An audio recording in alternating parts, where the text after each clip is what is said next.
कार्यक्रम में मेरे साथ उपस्थित कैबिनेट में मेरे सहयोगी श्री हरदीप सिंह पुरी जी, गजेंद्र सिंह शेखावत जी,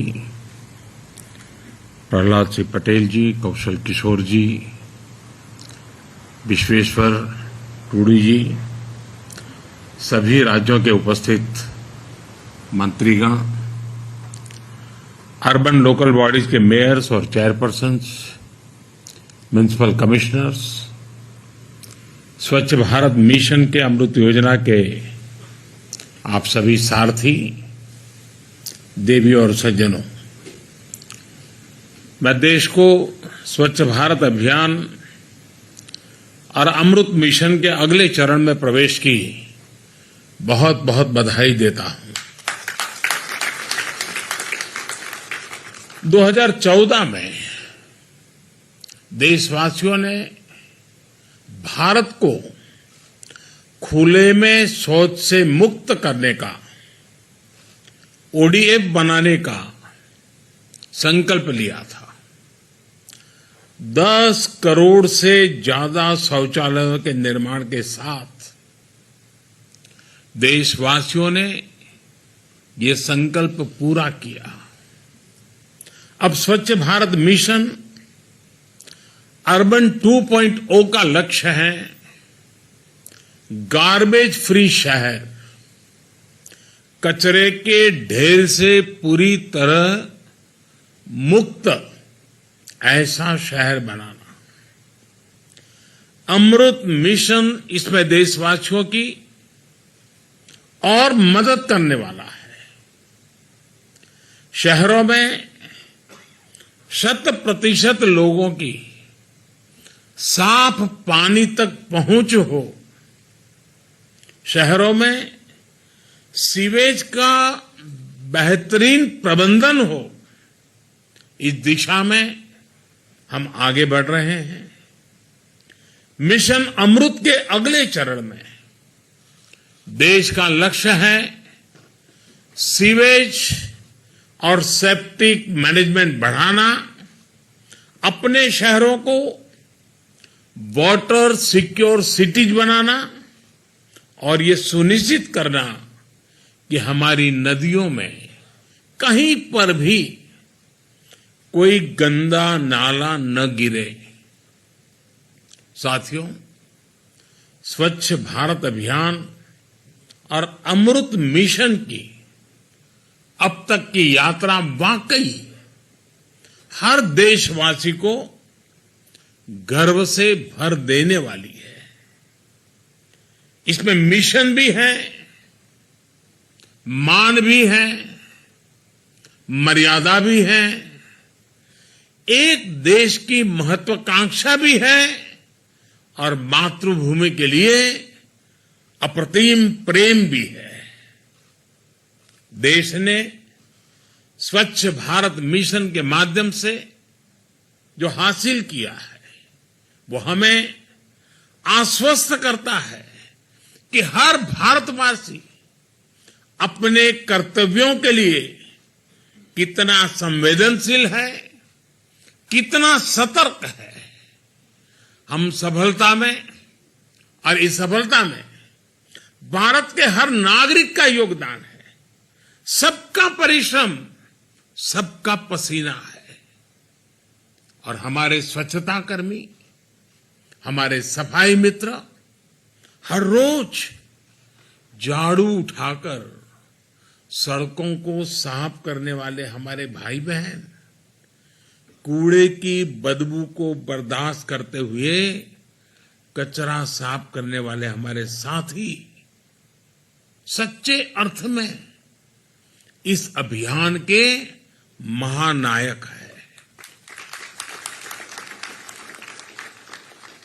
कोरोना के कठिन समय में उनके योगदान को देश ने करीब से देखा है, अनुभव किया है।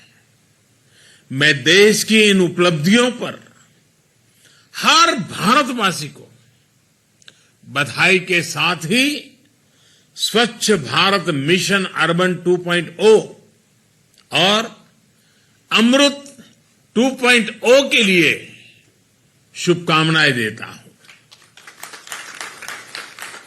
और इससे सुखद ये क्या होगा कि ये नई शुरुआत आज गांधी जयंती के एक दिन पहले ही हो रही है। ये अभियान पूज्य बापू की प्रेरणा का ही परिणाम है और बापू के आदर्शों से ही सिद्धि की ओर बढ़ रहा है। आप कल्पना करिए, स्वच्छता के साथ साथ इससे हमारी माताओं बहनों के लिए कितनी सुविधा बढ़ी है। पहले ही कितनी ही महिलाएं घर से निकल नहीं पाती थी, काम पर नहीं जा पाती थी, क्योंकि बाहर टॉयलेट की सुविधा ही नहीं होती थी। कितनी ही बेटियों को स्कूल में शौचालय न होने की वजह से पढ़ाई छोड़नी पड़ती थी। अब इन सब में बदलाव आ रहा है। आजादी के 75वें वर्ष में देश की इन सफलताओं को, आज के नए संकल्पों को पूज्य बापू के चरणों में अर्पित करता हूं और नमन करता हूं।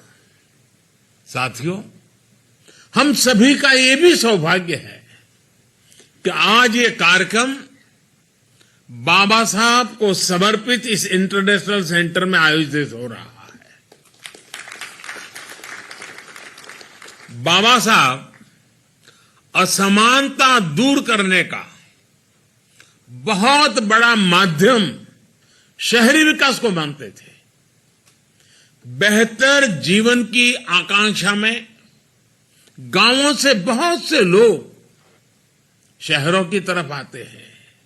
हम जानते हैं कि उन्हें रोजगार तो मिल जाता है, लेकिन उनका जीवन स्तर गांवों से भी मुश्किल स्थिति में रहता है।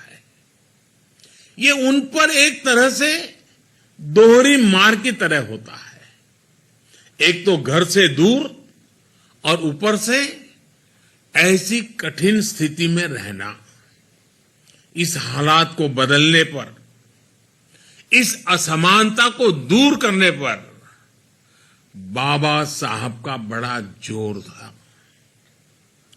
स्वच्छ भारत मिशन और मिशन अमृत का अगला चरण बाबा साहब के सपनों को पूरा करने की दिशा में भी एक अहम कदम है। साथियों, आजादी के इस 75वें साल में देश ने सबका साथ, सबका विकास और सबका विश्वास के साथ ही सबका प्रयास का आह्वान भी किया है। सबका प्रयास की ये भावना स्वच्छता के लिए भी उतनी ही जरूरी है। आप में से कई लोग दूर दराज के ग्रामीण इलाकों में जरूर गए होंगे। आदिवासी समाज के पारंपरिक घरों को जरूर देखा होगा।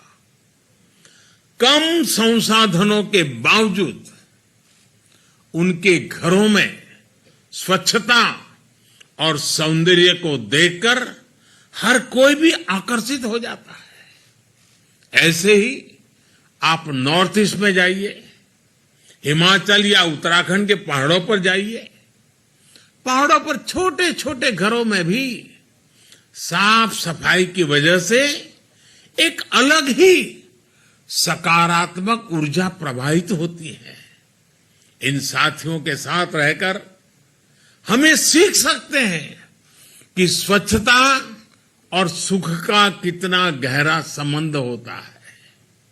इसलिए जब मैं गुजरात का मुख्यमंत्री बना और प्रगति के लिए पर्यटन की संभावनाओं को निखारना शुरू किया, तो सबसे बड़ा फोकस स्वच्छता और इस प्रयास में सभी को जोड़ने पर किया गया।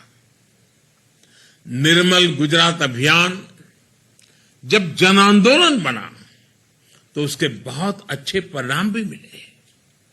इससे गुजरात को नई पहचान तो मिली ही, राज्य में पर्यटन भी बढ़ा। भाइयों और बहनों, जन आंदोलन की ये भावना स्वच्छ भारत मिशन की सफलता का आधार है। पहले शहरों में कचरा सड़कों पर होता था, गलियों में होता था, लेकिन अब घरों से न केवल वेस्ट कलेक्शन पर बल दिया जा रहा है, बल्कि वेस्ट सेग्रीगेशन पर भी जोर है। बहुत से घरों में अब हम देखते हैं कि लोग गीले और सूखे कूड़े के लिए अलग अलग डस्टबिन रख रहे हैं।